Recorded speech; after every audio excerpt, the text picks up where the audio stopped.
Hey, what's up guys? It's Jay here again. So magta-travel kami from Cainta all the way to Silang Cavite. About an hour, 30 minutes maybe yung travel. Yun naman yung nasa Google Maps. And we're just leaving. Time check. It's about 7:27.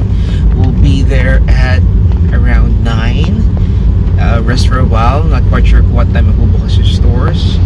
Yan. And we'll update you in a bit. See ya. Yan, time check guys, we're already here at C5, yan, bound to south. Yan, update namin kayo ulit later, see ya. What's up guys, time check here. So we're now here at SLEX, South Expressway. Yan, nandito na kami. Yan, as you can see. Yan, wifey still here. Yan, right? Yan, so roughly about an hour travel and we'll be there. Alright, see you guys. Nice.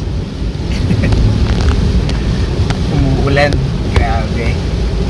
Pero we're still heading to Hacienda sila. To Hacienda. Ayan. Nasa may Philinvest area na kami. Ang bilis. No traffic. Update namin kayo maya. See ya. And we're already here. What's up guys? It's Jay here. We already arrived here at Hacienda. Pero close by. It's gonna open around 10. Yan, si wifey. So, kakain muna kami. Tapos update namin kayo later. See you guys! Yan na. Nakabili na kami ng aming bucket of fries. Kakain muna kami. And it's freaking cold. Yan, malapit na siya actually sa bahay namin sa Tagaytay. Yan. Nagawa muna kayo parking. Kain muna kami. See ya! Guys, so we're already here. Kaso, sabi ni Kuya, it's 11. That's gonna open. So, we're pila mode as of now. Yan. First stop is gonna be Gucci. That's it. Our first stop is gonna be Thanks. There.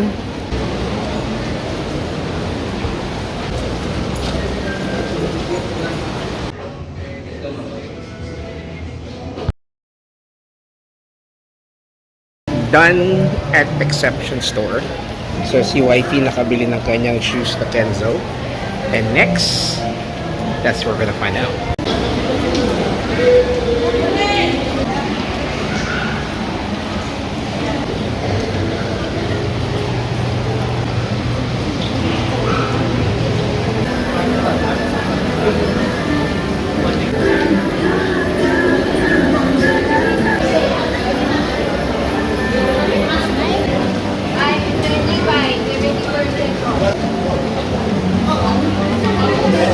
So we're here, Nike store.